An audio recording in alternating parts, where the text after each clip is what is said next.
Cette chose n'est pas à sa place. Sofiane, 12 ans, collégien en 6e, panique, stress, bloque et va absolument tout faire pour prendre cet objet et le remettre aussitôt à la place qui lui est destinée.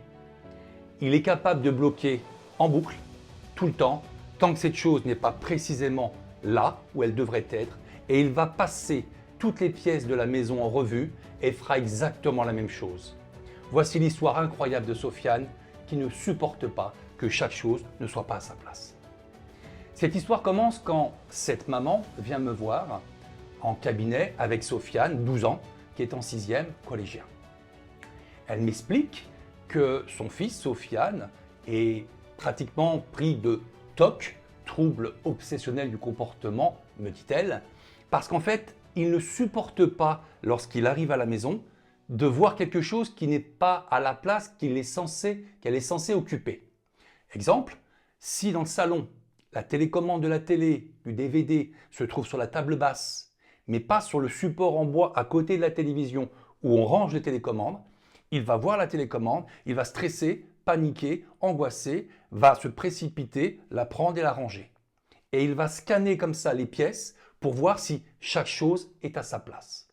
Autre exemple, il va dans la cuisine, voit le dessous de plat qui est sur le plan de travail alors que d'habitude on le met toujours sur le four à micro-ondes. Il va paniquer, prendre le dessous de plat et vite le mettre sous le micro-ondes. C'est plus fort que lui. Donc effectivement, ça fait penser à des troubles obsessionnels du comportement. D'ailleurs, Sofiane a été vue par des psychologues depuis très longtemps, plusieurs reprises.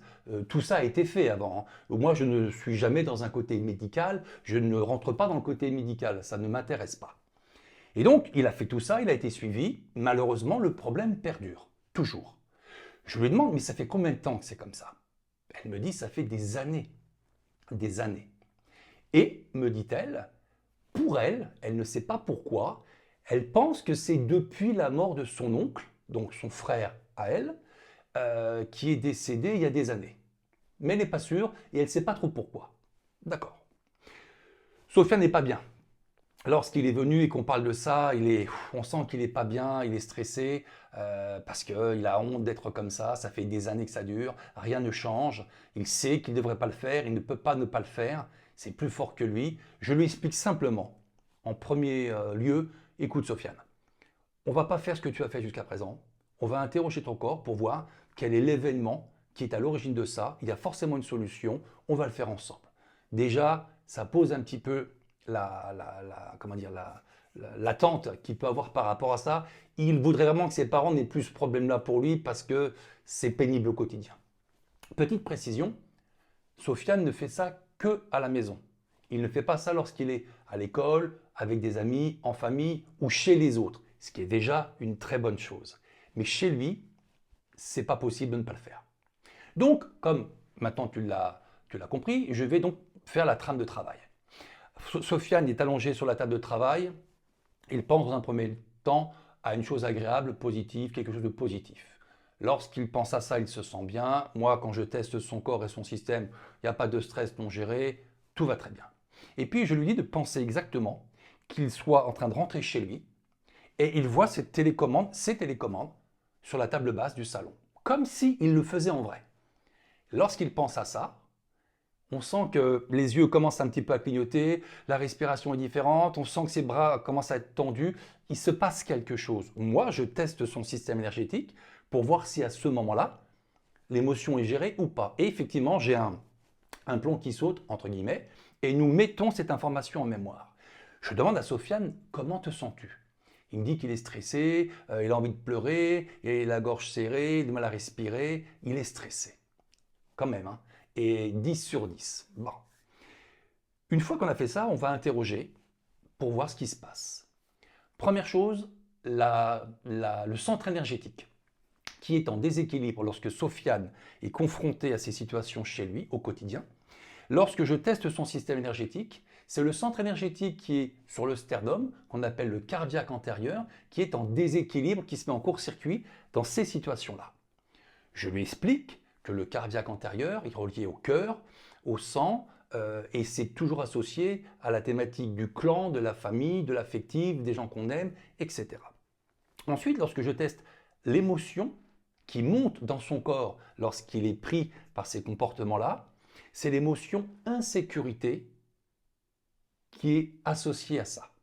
À chaque fois qu'il va voir quelque chose qui n'est pas à la place que lui a destiné être la vraie place, une émotion d'insécurité se met en mouvement dans son corps, le centre énergétique se met en court-circuit et il passe dans un mode de contrôle excessif, de panique et avec tous les symptômes qu'il a décrits. Ensuite, l'étage du cerveau qui est en stress et encore une fois, notre grand copain, le cerveau reptilien. Donc, le cerveau primitif qui va s'activer lorsqu'il y a une notion de danger, de peur, d'insécurité et de menace. Mode de survie.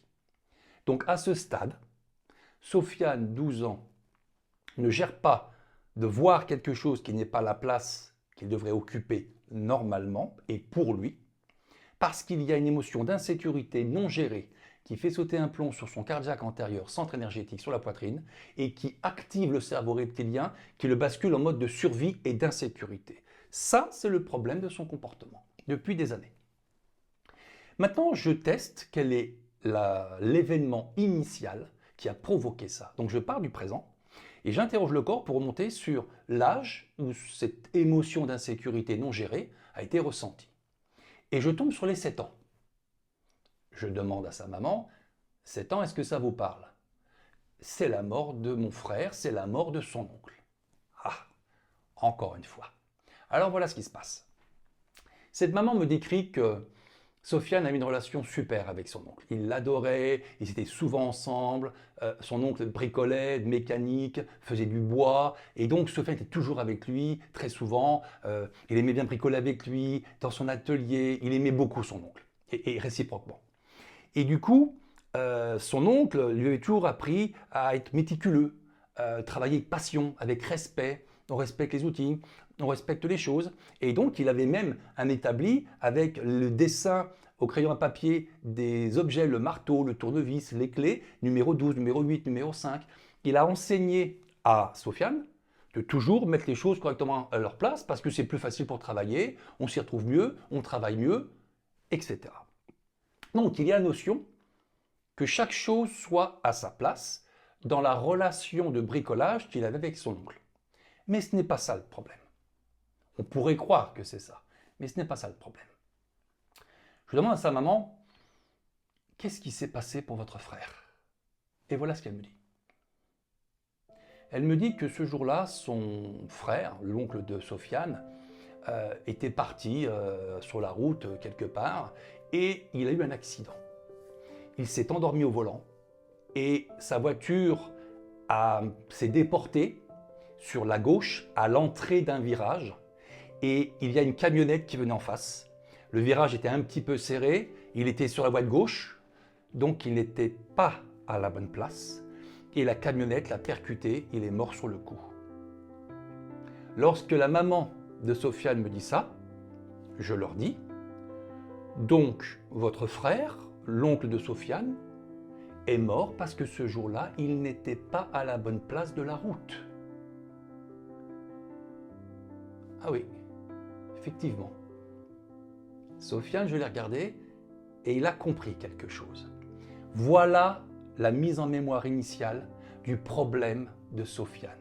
Ça fait 7 ans qu'il subit cette panique quand les choses ne sont pas à leur place, depuis l'accident de son oncle, qu'il adorait à l'âge de 7 ans pour lui, parce qu'il a compris lorsqu'on lui a dit que son oncle était mort, qu'il s'était endormi, il le savait, hein, s'est endormi et que sa voiture s'est décalée, n'était plus à droite mais à gauche, et que la camionnette n'a pas eu le temps de freiner et l'a percuté et qu'il est mort, Sofiane a compris que quand on n'est pas à la bonne place, on meurt. C'était la programmation initiale depuis 7 ans du comportement et de la souffrance de Sofiane. Déjà le fait d'avoir compris ça a été déjà une bonne chose pour Sofiane, mais ça ne suffit pas. Parce que le problème, ce n'est pas la compréhension, c'est l'émotion. Et donc, je lui demande de fermer les yeux. Je lui demande de penser qu'à 7 ans, on lui a annoncé le décès de son oncle et on lui a décrit la scène. Et donc, je lui dis, pense à ça. On te dit que ton oncle était en train de partir quelque part en voiture. Il était fatigué ou autre, on ne sait pas. Il s'est endormi et malheureusement, il n'était plus à la bonne place de la route à droite, mais il s'est déporté à la gauche à l'entrée d'un virage et qu'une camionnette est percutée, il est mort. Et là, c'est les sanglots. Il part en sanglots. Il part en sanglots lorsque j'évoque ça. Donc, on est vraiment en train de réactiver ce qu'il n'a pas géré à l'époque. À ce moment-là, nous faisons les corrections. Donc, je vais d'abord le dissocier de la charge émotionnelle. Maintenant, tu commences à avoir l'habitude. Je vais donc faire une correction pour le faire sortir de l'émotion d'insécurité qu'il a ressentie et qui a été fusionnée et associée à insécurité, danger de mort d'une personne de ma famille, à objet pas à sa place, voiture à gauche et pas à droite. Les deux sont fusionnés. Donc, en le dissociant de la charge émotionnelle, déjà, je le fais sortir du sentiment d'insécurité et de la menace pour un proche qui peut mourir, c'est une chose, n'est pas à sa place. Une fois qu'on a fait cette dissociation émotionnelle, je lui demande, dans une position particulière, de repenser exactement ce qui s'est passé en imaginant son oncle qui s'endort, va sur la gauche, malheureusement l'accident. Il y a encore de l'émotion qui monte, mais c'est mieux depuis qu'elle a été dissociée. Et moi, je viens à ce moment-là effacer la charge émotionnelle. Je viens dissoudre, effacer totalement l'émotion. Une fois que j'ai fait ça, son cerveau et son corps ne peuvent plus retrouver dans l'historique émotionnel l'insécurité et le décès de son oncle associé à sa voiture qui n'était pas à la bonne place. Une fois qu'on a fait ça, je lui dis que nous allons mettre à jour le dossier en mettant une nouvelle émotion. Et donc, il va faire la correction suivante. Il imagine, parce que je lui propose ça comme réponse, il imagine que ce jour-là, son oncle est parti au même moment. Il prend sa voiture, il prend cette route-là, il était un peu fatigué, mais ça a été, il était à sa place, et dans le virage, il croise la camionnette. Donc, il imagine que son oncle, bien que fatigué, ne se soit pas endormi, et que sa voiture est bien restée à droite lorsqu'il a pris ce virage. Il a donc croisé la camionnette, il est rentré tranquillement où est-ce qu'il devait aller. Une fois sur place, une demi-heure après, il a fait un malaise, il n'était pas bien, les pompiers sont venus, on l'a amené aux urgences et malheureusement, il avait une déficience cardiaque qui ne s'était jamais manifestée et il a fait une crise cardiaque à l'hôpital et il est décédé, on n'a pas pu le réanimer. Donc je demande à Sofiane, bien qu'il sache que ce ne soit pas vrai, il n'y croit pas, il sait que c'est faux, mais de penser à ça comme si ça se passait maintenant. Le cerveau ne faisant pas la différence entre la réalité, l'imagination, le symbolique et le virtuel, Sofiane ressent au moment où on fait la correction ce qu'il aurait ressenti à l'époque si ça s'était passé comme ça. Je te rappelle, ce n'est pas de la sophrologie et ce n'est pas de l'hypnose. Et quand l'émotion est suffisamment installée, je viens faire un copier-coller et je mets ce nouveau ressenti-là avec les circonstances associées dans le dossier à la place de l'émotion d'insécurité qui a été complètement effacée. Nous avons remis le plomb qui a sauté au niveau du cardiaque antérieur et nous avons désamorcé l'alarme de stress du cerveau reptilien qui, depuis 7 ans, était restée active. Voilà. Une fois que c'est fait, ça prend 1 heure, il s'assied sur la table. Il est très fatigué. Je lui dis, tu te sens comment? Il me dit, je me sens tout mou. Il est tout mou. C'est vrai qu'il était tout mou. Très bonne réponse. Relâchement système musculaire, système nerveux. Voilà, le corps n'est plus en mode de survie, en vigilance, en tension. Il est en train de relâcher. Je lui dis qu'on va penser aux mêmes choses pour voir ce qui se passe maintenant. Il repense à la chose agréable, positive. Il se sent bien, tout va très bien. Moi, je teste, c'est équilibré, normal.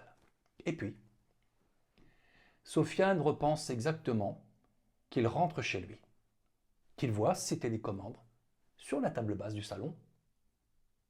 Je lui dis, tu rentres, elles ne sont pas sur le support à télécommande près de la télé, elles sont sur la table basse. Pense à ça. Il pense à ça, pas de stress. Qu'est-ce qui se passe? Il n'y a rien. Et moi, quand je teste son système énergétique maintenant, je n'ai plus ce court-circuit énergétique et cette émotion d'insécurité qui monte.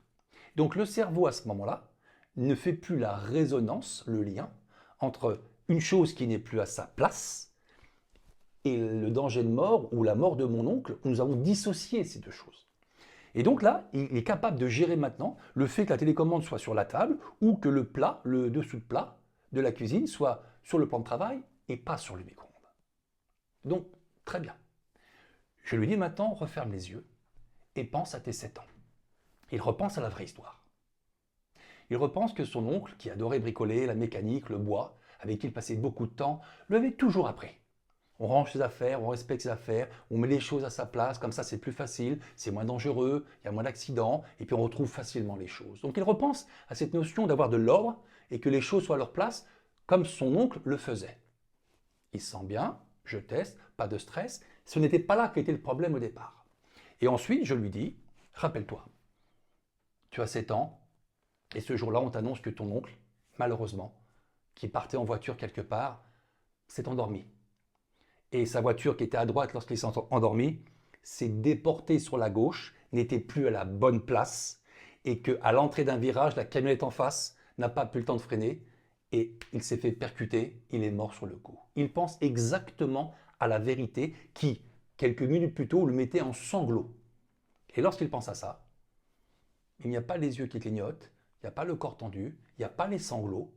Et moi, quand je teste, le corps dit « Ok, c'est toujours difficile parce que le deuil n'est pas fait. Le deuil n'est pas fait à ce moment-là. On ne peut pas faire son deuil quand une émotion est bloquée sur un événement comme ça. Mais ce n'est pas simple mentalement, mais il est capable de le gérer. Et il me dit « Non, je sens que c'est triste, mais ça ne fait pas comme tout à l'heure. » Donc maintenant, son cerveau et son corps sont capables de revenir sur cette condition familiale compliquée. Maintenant, c'est le décès de son oncle à l'hôpital avec les pompiers à cause de ce problème cardiaque qui doit être géré. Plus la notion qu'une chose pas à sa place fait mourir mon oncle. Ce sont deux thématiques différentes. Et grâce à cette séance d'ailleurs, ça va permettre probablement le deuil parce qu'il n'avait pas commencé à faire son deuil. Voilà ce qui s'est passé pour Sofiane dans cette séance-là. 7 ans que ça durait quand même. 7 ans. 15 jours plus tard, sa maman me rappelle. Elle me dit que Sofiane ne fait plus du tout ce qu'il faisait avant. Ça a été quelques jours après la séance. Il ne met plus les affaires à leur place. Il passe devant, comme n'importe quel ado pourrait faire, il passe devant, il ne range pas la télécommande, il le reste d'ailleurs souvent. Et il n'y a plus rien. Il ne fait plus ça, il est plus souriant, me dit-elle, il est plus tranquille, il est plus calme, il est plus épanoui. Il a complètement arrêté ce comportement. Nous avons désamorcé, nous avons donc fait bye bye trauma, au revoir ce traumatisme. Encore une fois, c'est évident quand je te le dis. Pas évident. Pour moi, c'est évident. Mais sa maman n'avait jamais fait ce lien. Ni eux d'ailleurs. Pourtant, ils avaient fait un travail avec les psychologues à plusieurs reprises, etc. depuis 7 ans quand même. Mais la recherche, elle est émotionnelle, elle n'est pas psychologique. C'est pas la tête qui arrête ça. Enfin, c'est pas la notion de compréhension, d'acceptation ou de conscientisation. Bien que conscientiser sur les aspects ou la logique apporte déjà un éclairage nouveau. Mais c'est l'émotion et le plomb qui a sauté. Il a fallu 7 ans à Sofiane pour sortir de cette chose qui lui pourrissait la vie tous les jours. Tous les jours. Voilà une histoire que je trouve encore fantastique, incroyable. Ça te prouve, comme j'aime à le dire, que la nature a raison. Le corps connaît la solution. Le corps dit la vérité. Et ce qui est vrai pour Sofiane est vrai pour n'importe qui, avec d'autres thématiques qui arriveront encore et encore sur cette chaîne. À bientôt, merci. Au revoir.